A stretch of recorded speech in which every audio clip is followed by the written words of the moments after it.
Buenas tardes a todos, bienvenidos a nuestra segunda presentación de este tercer ciclo de conversatorio denominado Gelatox de parte de la empresa Gas Energy Latinoamérica.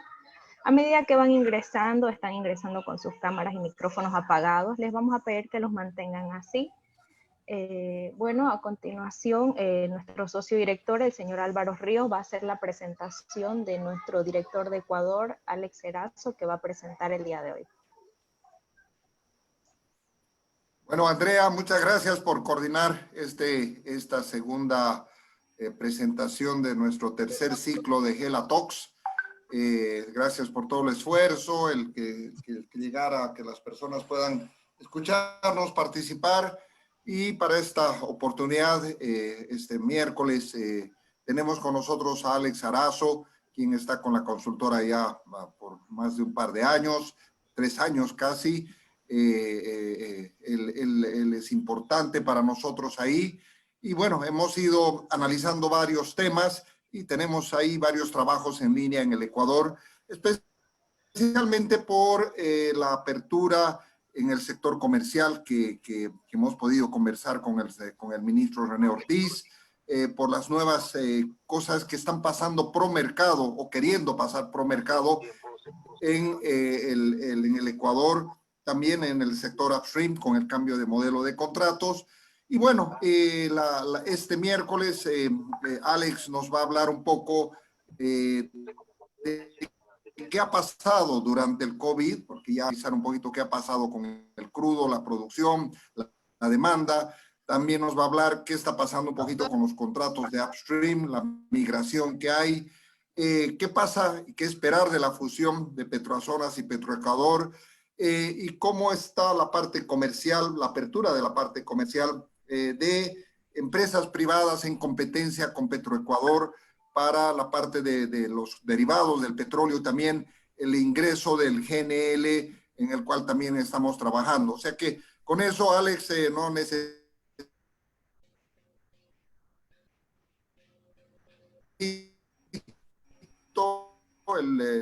la región y pues unos 30 minutos, 40 minutos, para luego entrar a un pequeño ciclo de preguntas y respuestas que yo voy a estar monitoreando. Listo, Álvaro, muy buenas tardes. Gracias a todos por su participación. Esperamos que lo que vamos a exponer, a pesar de que va a ser un poco rápido, les sirva a ustedes para tener criterios y evaluar lo que estaba sucediendo en este momento en el Ecuador, en el sector de oil and gas y también en el tema de gas natural. Avancemos, por favor.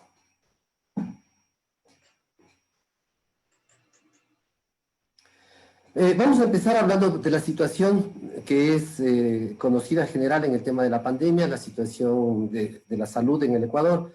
Básicamente, al momento existen 114.920 personas de casos que están confirmados en el Ecuador con el COVID. Tenemos 6.586 personas fallecidas, tenemos 6.557 personas activas portadoras del virus y de una muestra de 331.243 personas a las que se les han realizado las pruebas. Básicamente, como ustedes saben, el 14 de septiembre exactamente va a terminar el estado de excepción. Estamos preparándonos para lo que va a ser el semáforo verde, saliendo de semáforo amarillo en la mayoría de los sitios en el Ecuador. Y esto va a significar que regresemos a lo que algunos han denominado la nueva normalidad. En los casos donde más se ha presentado casos de COVID ha sido en Pichincha y en el Guayas, y se ha distribuido en función de, permítame que no puedo mirar esto, en casos entre mujeres y varones hay una mayor cantidad de casos en los varones por un total de 61.482 y en mujeres de 53.438. Avancemos.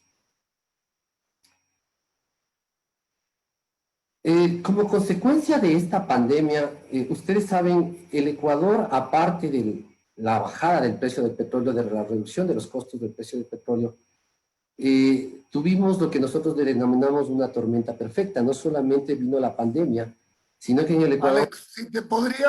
Alex, si te podrías acercar un poquito más al micrófono para oírte con más claridad, por favor. Gracias. Tal vez ahí me escuchan mejor. ¿Me escuchan mejor, tal vez? ¿O debo Sí, subir? señor Alex, perfecto. ¿Le escucha mejor, Alex? Ok. Adelante. Entonces, el Ecuador tuvo un evento relacionado a un tema de fuerza mayor que ocasionó la rotura de los dos oleoductos principales que tenemos y el poliducto.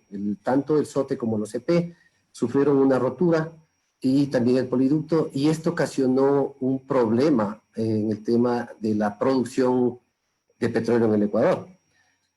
Como consecuencia de eso, lo que se tenía planificado a inicios del año y por lo tanto dentro de la presupuestación de lo que es la parte de producción de petróleo se vio afectado.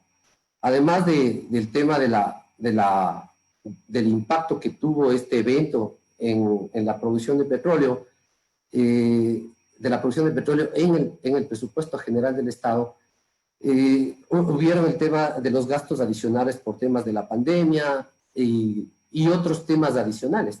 Entonces, el gobierno central tomó algunas medidas que ustedes saben que estaban direccionadas, unas a bajar el gasto, otras a optimizar el aparato estatal, otras para poder impulsar el tema productivo, pero entre las principales estaban la eliminación de 7 empresas públicas, el cierre de embajadas, la priorización del gasto público. Inicialmente se informó por parte del Ministerio de Finanzas que iba a haber una reducción de aproximadamente 700 millones de dólares, de los cuales 450 millones de dólares era de reducción de sueldos y salarios por reducción de personal de empleados públicos y 200 millones de dólares relacionados al tema de pago de arriendos, de todo lo que es la infraestructura que utilizaba el Estado. Además de eso, se hizo, ustedes conocen recientemente, se planteó una reestructuración de la deuda externa y básicamente que tuvo un éxito, digamos que fue positivo para el Ecuador porque los puntos de riesgo país bajaron después de esta negociación. Básicamente, lo que se hizo fue renegociar una deuda. Teníamos que pagar alrededor de un poco más de 10 mil millones de dólares, se pagaron con 1.600 millones de dólares y se dejó el resto para poder pagarlo después de 3 años. Se pospuso, digamos, el tema de la deuda. Sin embargo, existe de las declaraciones que ha hecho el ministro de Finanzas, existe un déficit presupuestario que puede alcanzar los 13 mil millones de dólares, y estos 13 mil millones de dólares están, ¿de dónde? ¿Cómo están compuestos? 8 mil millones de dólares vienen de la suma de la disminución de los ingresos petroleros, que se calcula va a ser unos 2.700 millones de dólares.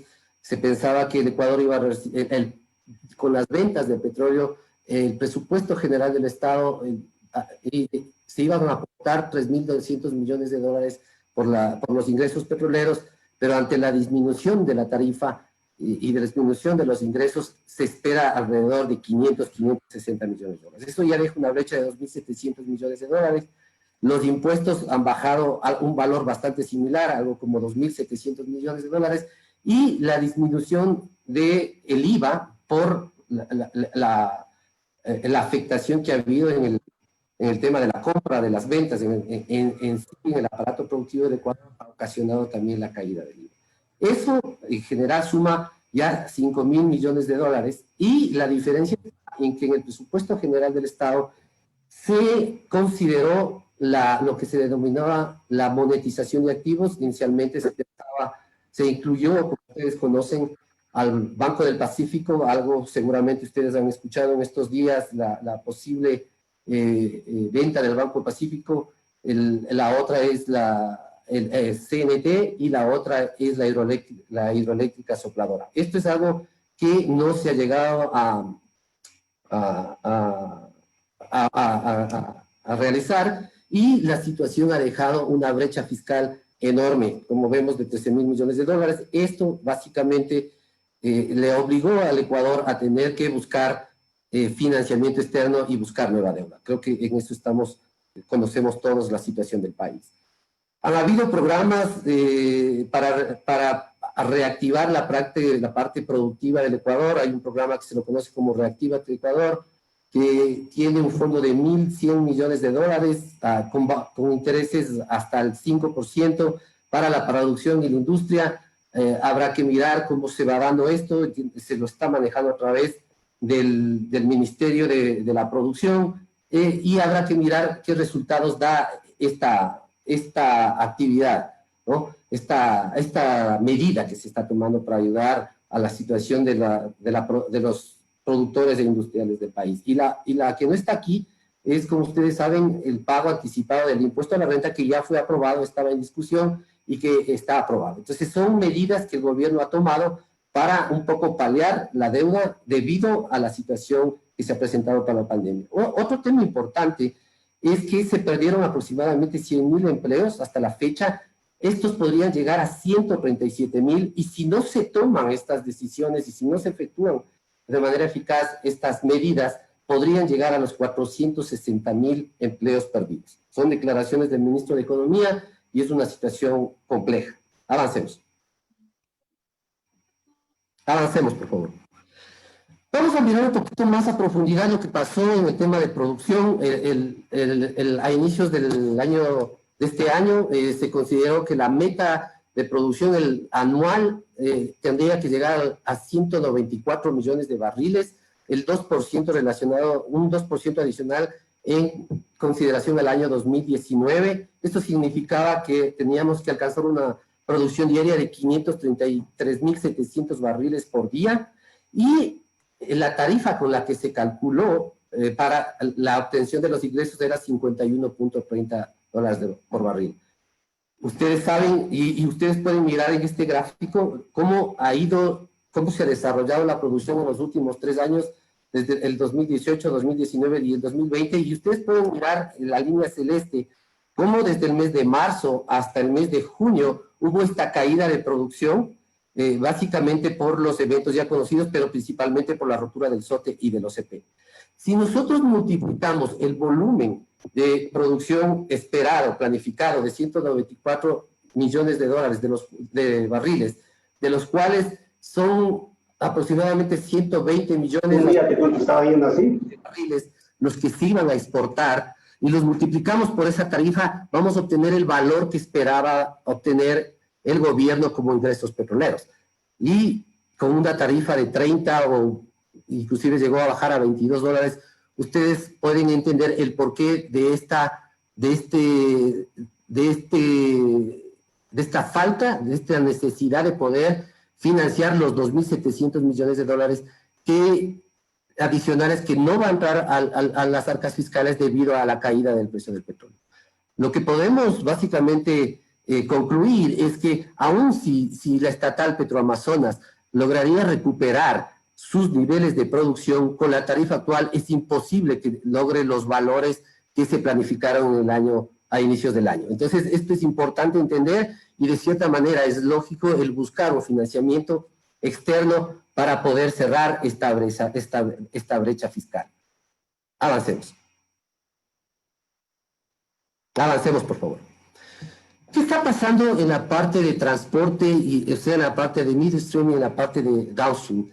En la parte de transporte y refinación de crudo. En la parte de transporte, el Ecuador tiene una capacidad, hay una sobrecapacidad. Tenemos 2 oleoductos, el SOTE con una capacidad de 360.000 barriles por día y el OCP de 450.000 barriles por día. Ante una posible producción de 533.700 barriles por día, la capacidad que tenemos instalada en transporte es más que suficiente. No hay ningún inconveniente en el tema de transporte, con excepción de este evento de fuerza mayor, en el cual lamentablemente los oleoductos se rompieron y ustedes conocen cuáles fueron las consecuencias. ¿Qué más podemos mirar? Ahora pasamos a la parte de refinación. Ustedes van a mirar en el cuadro los valores históricos de lo que es lo que han venido refinándose en nuestras refinerías, valga la redundancia. Ustedes pueden mirar la refinería de Esmeraldas, la refinería de La Libertad, la refinería Amazonas, desde el año 2017, año 2018 y año 2019.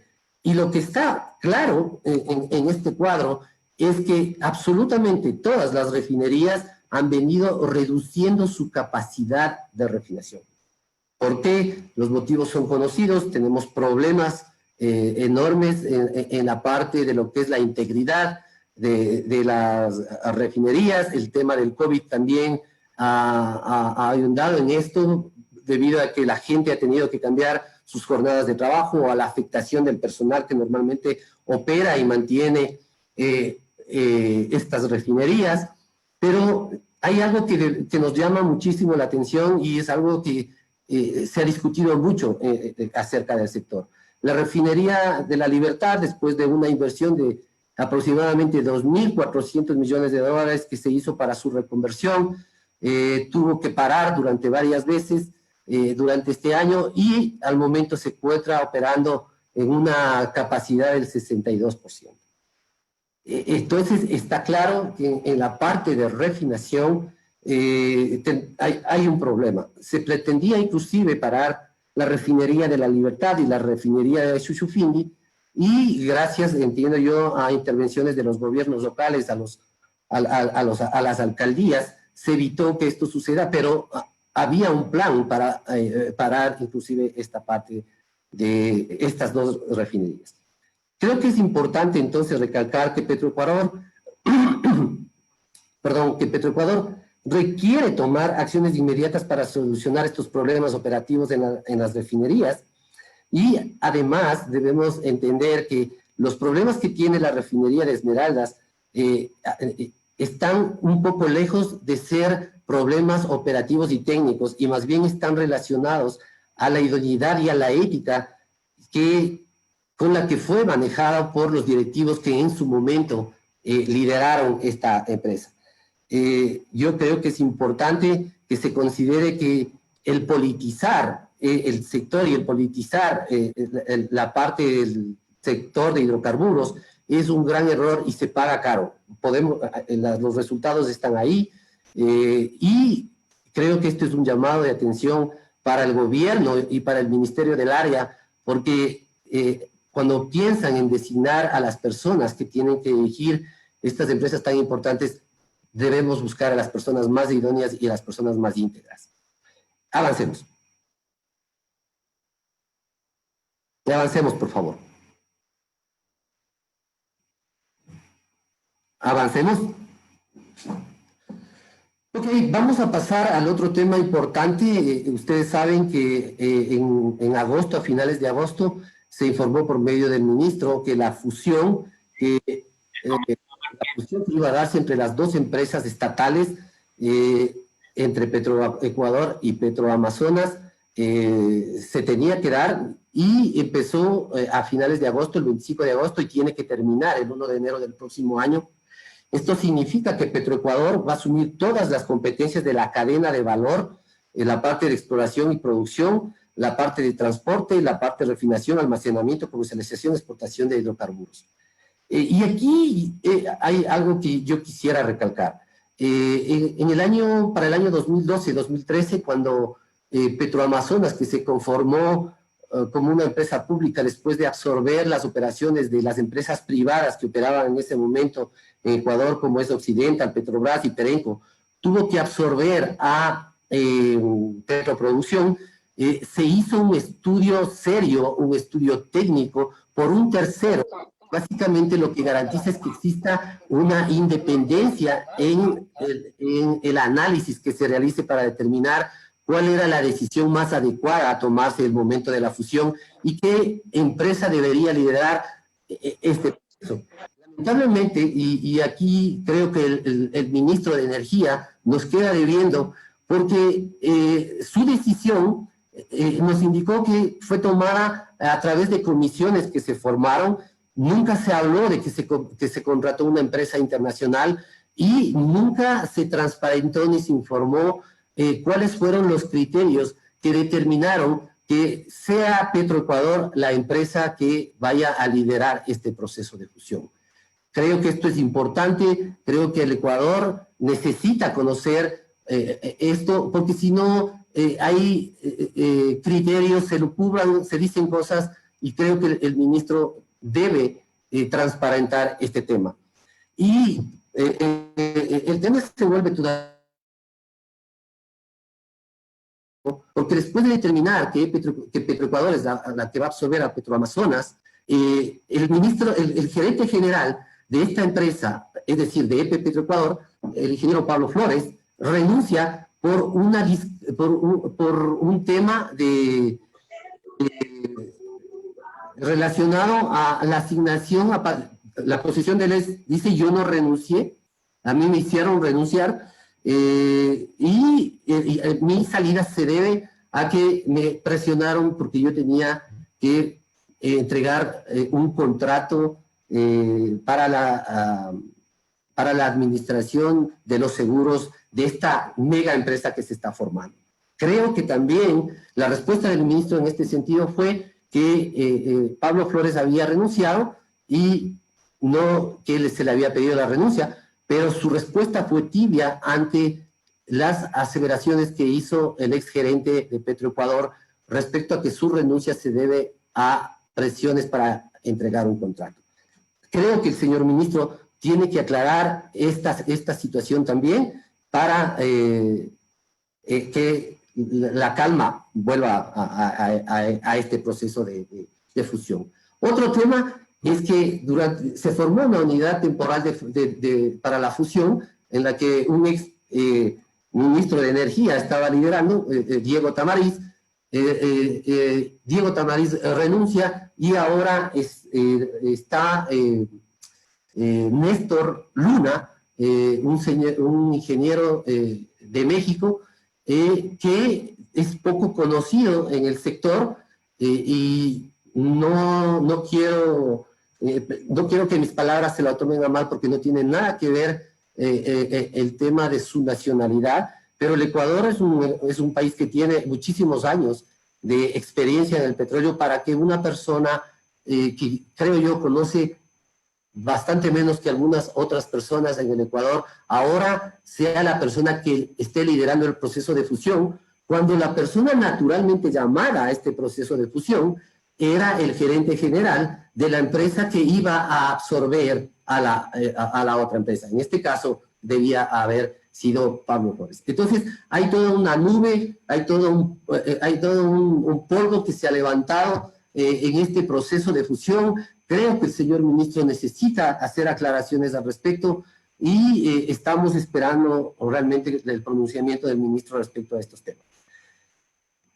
Pasemos adelante. Vamos a hablar rápidamente del tema del gas natural. Ustedes saben, hubo un decreto en el año 2019, el decreto 724, que más o menos tiene el mismo efecto que el decreto 1040, si no me equivoco, que fue el que libera la importación de combustibles y en este caso libera el tema de importación de gas natural. Es poco lo que se ha hecho desde ese entonces. Bueno, el tema del gas natural, se levantó muchísima expectativa, se habló de que el gas natural era el combustible que debía reemplazar al diésel, a los combustibles fósiles, por sus condiciones, por su costo, por el tema ambiental y todo esto, pero realmente en la práctica es muy poco lo que ha avanzado en este tema. Adicionalmente a esto, este fin de semana sale un anuncio en la prensa en la que el ministro expresa su posición respecto a la posibilidad de la apertura de la importación de gas natural. Recordemos que el tema de importaciones de derivados de petróleo, entre estos el tema del gas natural, antes de la emisión de estos dos decretos ejecutivos, era potestad exclusiva de Petroecuador y estos decretos lo que hicieron es justamente el poder permitir la importación de hidrocarburos por parte de cualquier persona, que quiera hacerlo, de cualquier entidad que quiera hacerlo. Entonces, se esperaba que exista rápidamente esta apertura, este ingreso de importación de gas natural al Ecuador, y el ministro, bueno, siendo fiel a sus palabras, emite un criterio respecto a que efectivamente se puede abrir la importación del gas natural, pero casi de manera inmediata la viceministra emite un criterio indicando que lo mejor que puede hacer el Ecuador es producir gas natural. Entonces, aquí vemos dos posiciones, y yo no creo que sean dos posiciones una en contra de la otra. Yo más bien creo que la una posición y la otra posición dentro del ministerio no son una en contra de la otra, sino son complementarias. De hecho, ese mismo escenario tenemos en el tema de derivados de hidrocarburos. Ustedes ven que, como vimos anteriormente, una parte de los derivados de hidrocarburos los producimos internamente y otra parte los importamos. Yo pensaría que entonces la posición del ministro y la posición de la viceministra son complementarias y no tienen que ver, y no son contrapuestas. No, entonces, yo creo que aquí lo más importante no es analizar si el ministro tiene la razón o la viceministra tiene la razón. Yo creo que lo más importante es empujar para que el tema de la importación del gas natural como combustible para sustituir el tema de los consumos, en especial el consumo de diésel en el tema de movilización, sea lo más rápida, porque es conveniente para el país y es conveniente para el medio ambiente. Avancemos, por favor.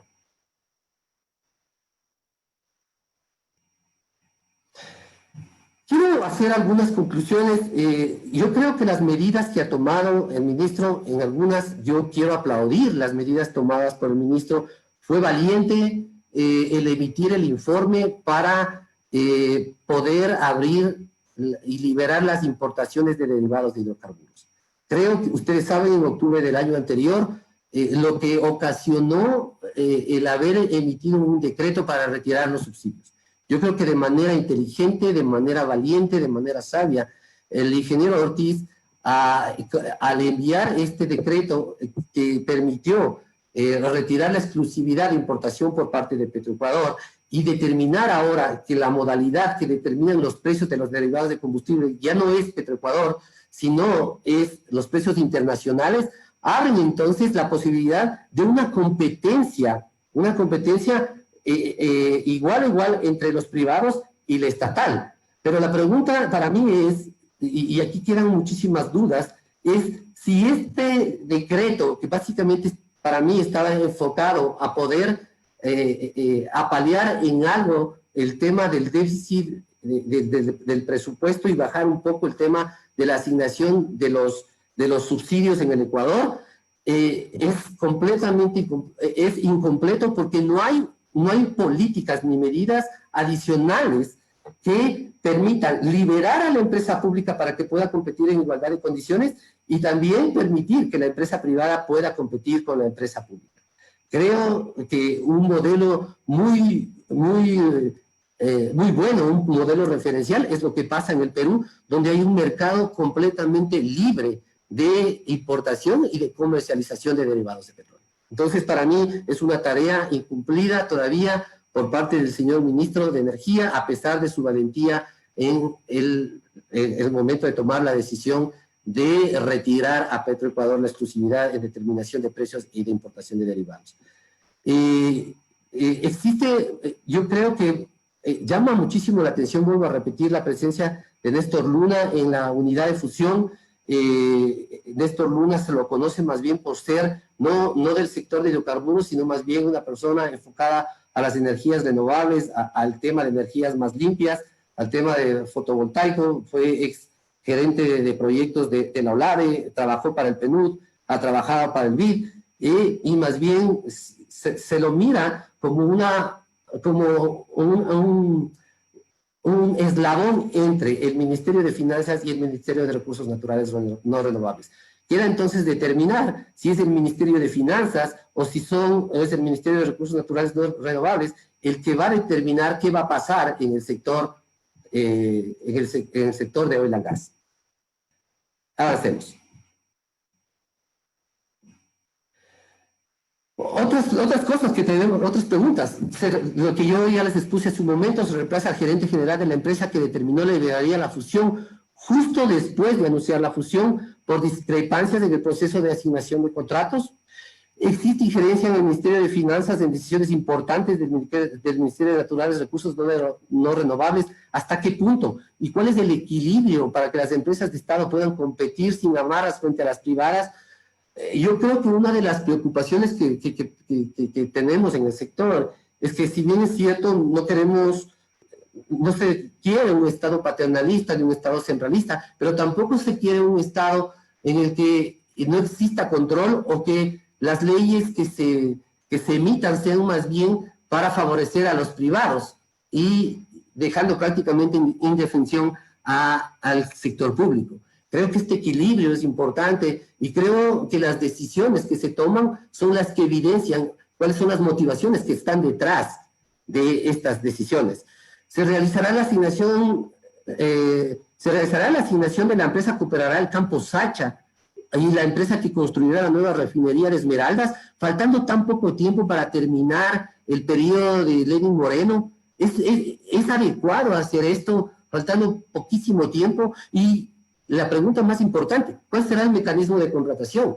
¿Va a ser una licitación? Entendemos que hay conversaciones para una posible negociación directa con alguna empresa que va a traer el financiamiento y que tiene el giro de negocio. Son cosas que tenemos que preguntarnos y que las autoridades tienen que responder. El Ministerio anuncia su posición frente a la importación del GNL, y la viceministra habla sobre la producción nacional. Las dos posiciones son opuestas o complementarias. Yo ya lo expuse, para mí son complementarias completamente, pero yo creo que esto hay que comunicar y aclarar de manera transparente, porque si no, lo que podría pensarse es que el Ministerio no se conversa, no se acuerda, y yo creo que más bien, como les digo, quieren llevar el mismo modelo de los derivados de hidrocarburos. Una parte yo lo produzco, otra parte yo lo importo, y con eso me complemento. Pero si yo no explico esto, si yo no comunico de manera adecuada, el mensaje es inadecuado. Conversaba hace poco tiempo con un grupo de inversionistas, con representantes de inversionistas que están construyendo un terminal para gas natural en Ecuador, y él me decía: Alex, son completamente complementarias, pero el mensaje, tal como se lo presentó, no es el adecuado. Otra de las preguntas es: al abrir la libre importación, ¿se le da la suficiente autonomía administrativa, financiera y económica a la empresa estatal para que pueda competir? Yo conversaba con un ex gerente general de una de las empresas, de una de las dos empresas que se están fusionando, y él me comentaba y decía: durante años intentamos esto y nunca lo logramos. Petroamazonas, por ejemplo, nunca tuvo una autonomía financiera, siempre tiene que estar pidiendo y esperando del Ministerio de Economía los recursos para poder implementar sus programas. En el caso de Petroecuador hablan de una autonomía financiera, pero recuerden ustedes que los ingresos por la venta de petróleo, o sea, los 120 millones de barriles al año que se exportan, van a la caja fiscal, y la autonomía financiera de la que se denomina tiene Petroecuador es aquella que recolecta Petroecuador de la venta de los derivados de petróleo, de las gasolinas, de las naftas.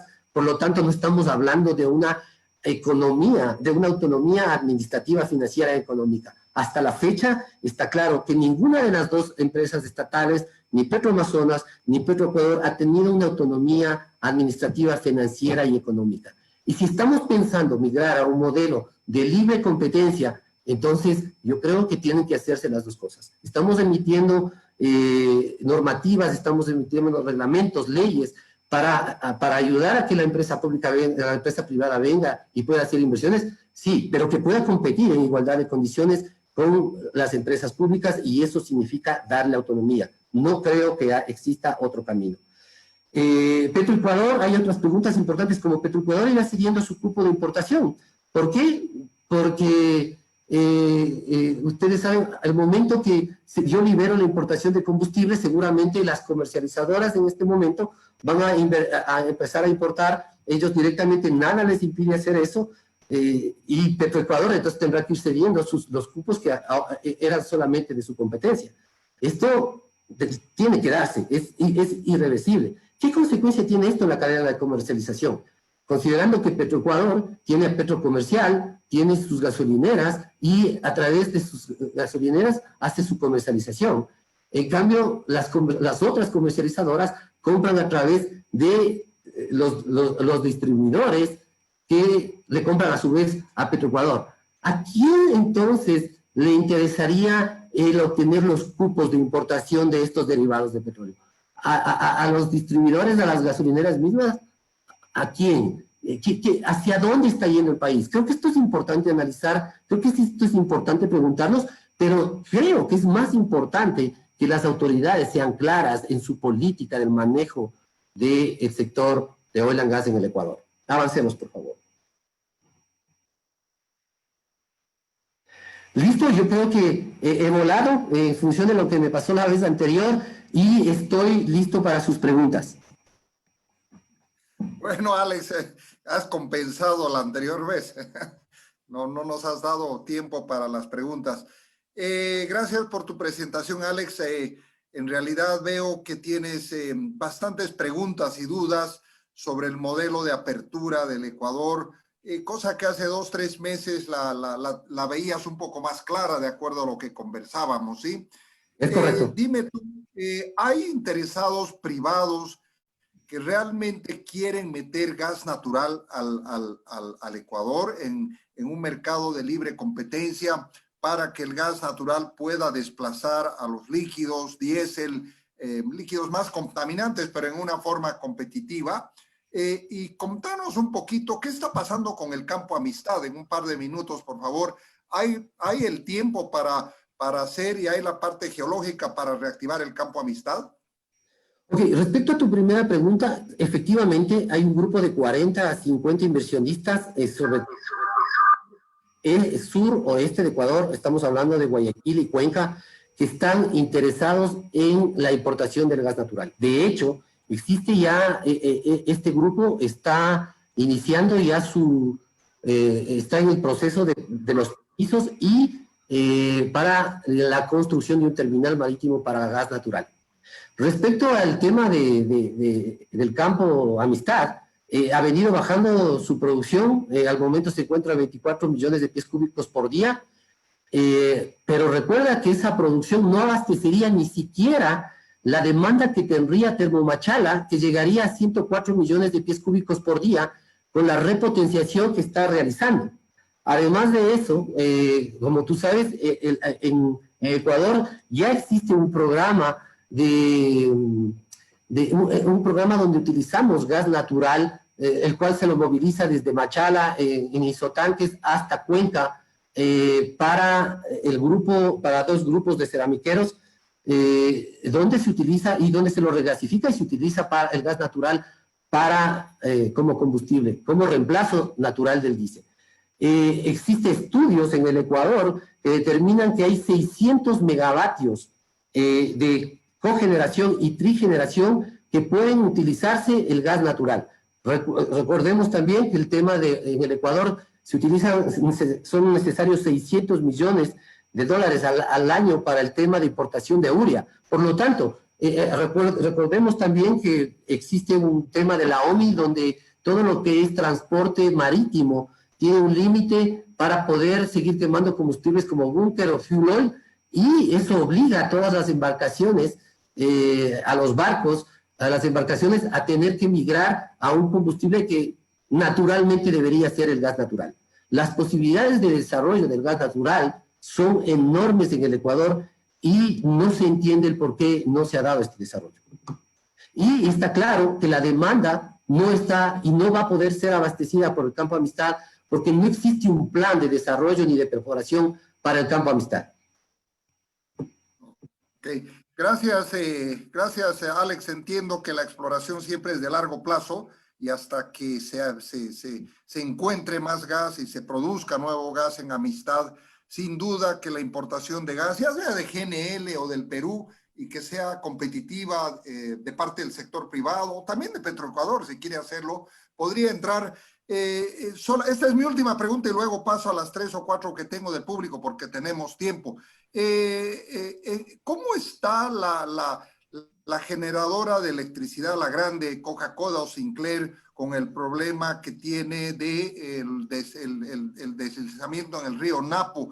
Porque creo que hasta ahora no está en funcionamiento, tiene problemas y hay problemas sobre su duración porque el río ha carcomido parte de la entrada del río a la central. Háblanos un poquito, porque si esa central no existe, definitivamente el sector eléctrico de Ecuador va a necesitar más gas natural o va a tener que hacer algún reemplazo porque esta hidroeléctrica no va a funcionar. ¿Nos puedes comentar un poquito sobre esto, por favor, Alex? Sí, Álvaro, como te decía, aún si el problema del Coca-Cola Sinclair, que aparentemente, de la hidroeléctrica Coca Sinclair, que aparentemente podría llegar a su situación más crítica en función del tiempo y cómo va avanzando la erosión regresiva del río, podría tomar aproximadamente un año. Aún sin esa condición, como te indicaba, el Termomachala es una planta que quema gas natural, que está bastante cerca, literalmente al frente del campo Amistad, que hizo una repotenciación con turbinas y va a necesitar 104 millones de pies cúbicos por día.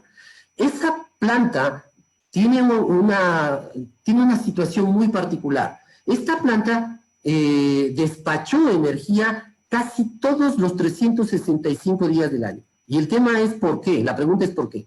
La respuesta es, no tiene mucho que ver con el tema del costo del kilovatio hora, sino con la configuración del sistema nodal que tenemos en el Sistema Nacional Interconectado. Esta planta es fundamental para el Sistema Nacional Interconectado y por lo tanto, como te indicaba y en declaraciones del actual gerente general de SELEC, esta planta tiene que despachar. ¿Qué va a pasar el momento en que termine esta repotenciación y no tengamos más gas natural? Ahora, el escenario en el cual los 1.500 megavatios del Coca-Cola Sinclair puedan salir es una situación muy compleja. Muy compleja. Bueno, lo que va a pasar aquí es obligatoriamente tendrán que arrancar el parque geotérmico que tiene, el parque de unidades de generación que queman combustibles fósiles para reemplazar esta salida, pero recuerda tú que en la información que tenemos de SELEC, en los datos estadísticos, el Coca-Cola Sinclair tiene un factor de planta de 1.000 megavatios diarios, o sea, es decir, de los 1.500 de potencia instalados, 1.000 se despachan diariamente. Esto podemos transformarlo en energía, no tengo el dato en este momento, pero básicamente esto significaría que un 10% de la potencia instalada que tiene el Sistema Nacional Interconectado saldría. Esto afectaría, por ejemplo, una de las empresas afectadas directamente sería Petroamazonas. Petroamazonas recibe 30 megavatios directamente desde el Sistema Nacional Interconectado al CEIP, al Sistema Interconectado Petrolero, y le pondría, y que llegan al campo Shushufindi, y pondría una situación tremendamente crítica a Petroamazonas, que de por sí ya tiene una demanda de 232 megavatios a través de un proyecto que se llama el BOT, que aparentemente esperamos, y con suerte, hay que cruzar los dedos, de que exista, que presenten oferta, porque si no llegan a presentar oferta y se suma a este escenario el hecho de que no presenten oferta al BOT y salga el Coca-Cola Sinclair, estamos hablando de una catástrofe en el sector petrolero. Gracias, Alex. Voy a hacerte dos preguntas. Dice uno de los participantes, don Gustavo Pérez, dice que has dicho que hay un proyecto de GNL en construcción. Este no es el caso, por favor, si nos puedes aclarar y qué es lo que hay, porque creo que en construcción no hay, sino en planificación. Y otra pregunta también de Gastón, que nos dice que cómo están de competitivas las refinerías de Petroecuador comparadas con pues usar las refinerías que tiene Ecuador competitivamente versus refinerías muy eficientes en el Golfo y la importación de derivados, que diremos ese es el modelo que tiene el Perú. Si puedes comentarnos muy brevemente estos dos temas para entrar a una más y ya tratando de ir cerrando el programa de hoy. Sí, básicamente, efectivamente, el proyecto de un terminal marítimo para importación de GNL se encuentra en proyecto. Está en este momento en estudios y hay un grupo, como dije, de inversionistas que están llevando, de inversionistas privados que están llevando adelante este proyecto.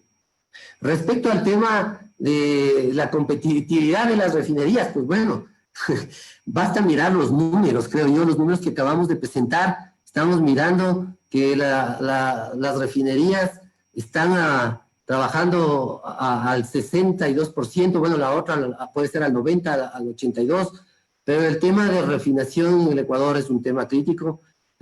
Todos sabemos que necesitamos una refinería de alta conversión que no tenga grandes cantidades de rechazo.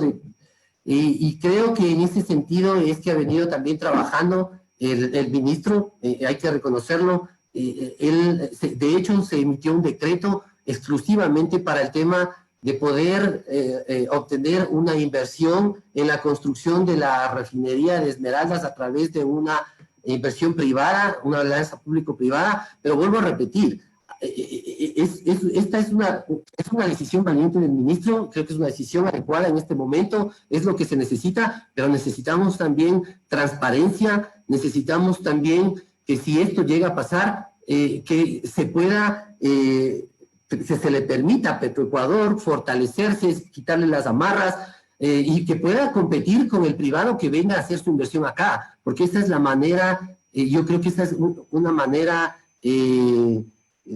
justa de hacerle competir al sector privado con el sector estatal. Gracias, Alex. Hay un comentario muy interesante, dice que la liquidez del Estado ecuatoriano es súper fuerte, ¿sí? En materia de 13.000 millones de dólares en este momento. ¿Cuánto, perdón? 13.000 millones debe cubrir para el presupuesto de este año. Bueno, y entonces esto, bueno, le obliga un poco también a tener que liberar inversiones públicas que de otra manera, tú sabes cómo son nuestros países, a los gobiernos especialmente, que les gusta centralizar la inversión y que el Estado sea el que realice refinerías, centrales eléctricas y demás. ¿Tú crees que se van a hacer nuevas inversiones con este déficit, con este problema ¿qué se llama? De falta de recursos en el Ecuador? ¿Tú crees que el Estado le va a seguir dando plata a Petroecuador, o Petroecuador debería hacer estas refinerías bajo su flujo de caja y convertirlas, lo que siempre hablo, estas empresas públicas, mientras son manejadas corporativamente, eficientemente, blindadas un poco o bastante del poder político, funcionan? ¿Cuál es tu visión respecto a esto? La que acabas tú de exponer. Lo que pasa es que el Estado no le da el dinero que requiere a Petroecuador o a Petroamazonas para su independencia financiera, ni le permite tomar sus propias decisiones, sino que literalmente lo tiene debajo de un poder político. Y habría que mirar qué pasa si eso sucediera, si se le daría esta independencia que tanto Petroamazonas como Petroecuador venían pidiendo, ¿no es cierto? Yo no creo que el gobierno, es decir, el gobierno no le da el dinero ni le da la independencia, y en ese sentido es que yo hago algunas de estas preguntas. Yo en este momento estoy mirando que se está haciendo una apertura para una inversión privada, pero no se le permite a la empresa pública poder participar en igualdad de condiciones al no darle la independencia económica de gestión que requiere la empresa pública.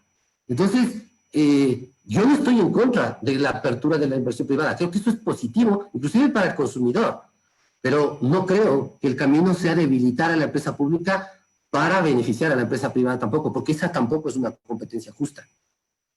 Ok, Alex. Bueno, para ir cerrando, quisiera hacerte la última pregunta en relación a si ya se están viendo nuevas marcas de gasolina en el país, o se ve la introducción de la entrada de nuevos productos en lo que es gasolina, diésel, con lo que ha pasado pues con las resoluciones y demás emitidas por el gobierno central, o si el Petroecuador sigue manejando, y cuánto tiempo más crees antes de que puedan entrar nuevas gasolinas, nuevo diésel y nueva competencia en el mercado y un tema de comercial de competencia.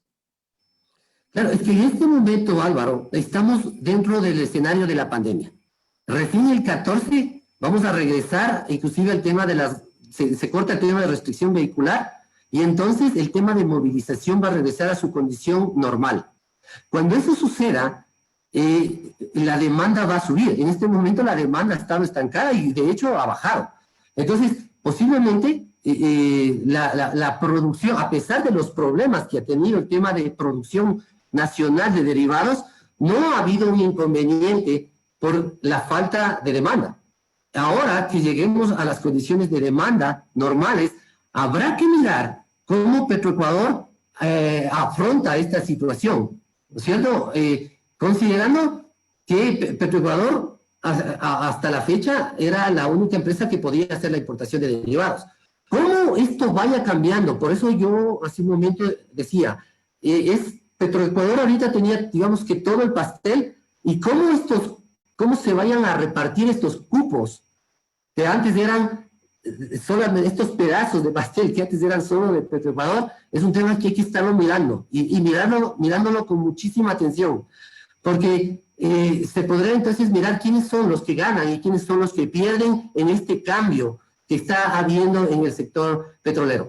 Yo creo que uno de los grandes interesados en esto son los comercializadores que existen en este momento, porque lo que va a suceder es que ahora ya existe la posibilidad de que los comercializadores, no las gasolineras, los comercializadores en grande de combustibles que le compraban a Petroecuador, ahora van a tratar de importar directamente este combustible y ganar este espacio de mercado que antes era cautivo para Petroecuador. Ahora, ¿cómo afecta eso a la estatal? Hay que mirarlo. Last question, la última. 2 minutos, por favor, Alex.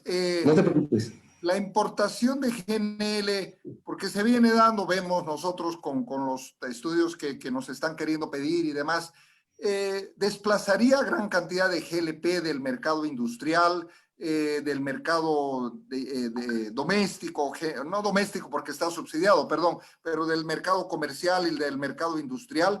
O sea, es un mercado vulnerable al gas natural en el ámbito de una competencia de importar gas natural. ¿Qué le puedes decir a los que nos están oyendo? Yo creo que sí, y de hecho hay un estudio que se realizó con el anterior gobierno a través de la Secretaría de Gas que se formó en ese entonces, que se contrató con una empresa canadiense que generó un plan de desarrollo del gas natural en el Ecuador, dentro del cual se contemplaba el desplazamiento del GLP por el gas natural. Uno de los inconvenientes que yo le veo es que la infraestructura que tiene el Ecuador es básicamente hecha para GLP y no para GLP. Ese es un tema que puede desarrollarse. Definitivamente debería poder el gas natural por ciertas ventajas que se tiene, por ejemplo, el no estar indexado a los precios del petróleo, sino tener otro referencial, debería desplazar al GLP.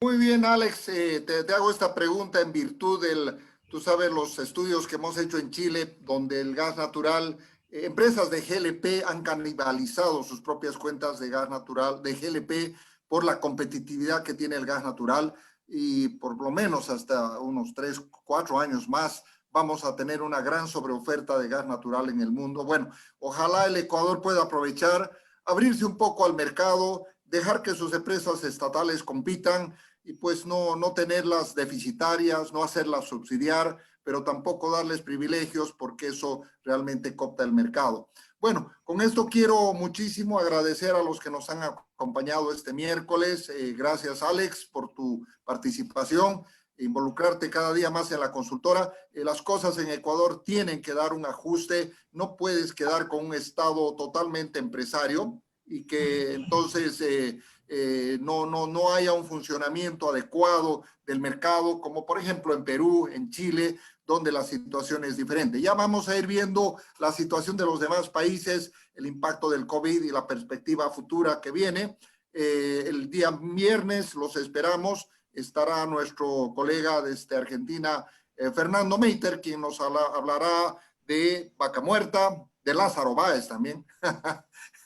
Y pues nos estará hablando de las perspectivas que hay en Vaca Muerta y del gas natural, el barril criollo y otros temas que tenemos en la agenda para que nuestros oyentes, nuestros seguidores puedan estar al tanto de lo que pasa en nuestra América Latina. Alex, te agradecemos enormemente. Un saludo a todos los invitados y muchas gracias por participar. Nos vemos el día viernes a la misma hora y por el mismo canal. Gracias. Gracias a todos. Saludos, muy amables. Gracias, gracias, gracias.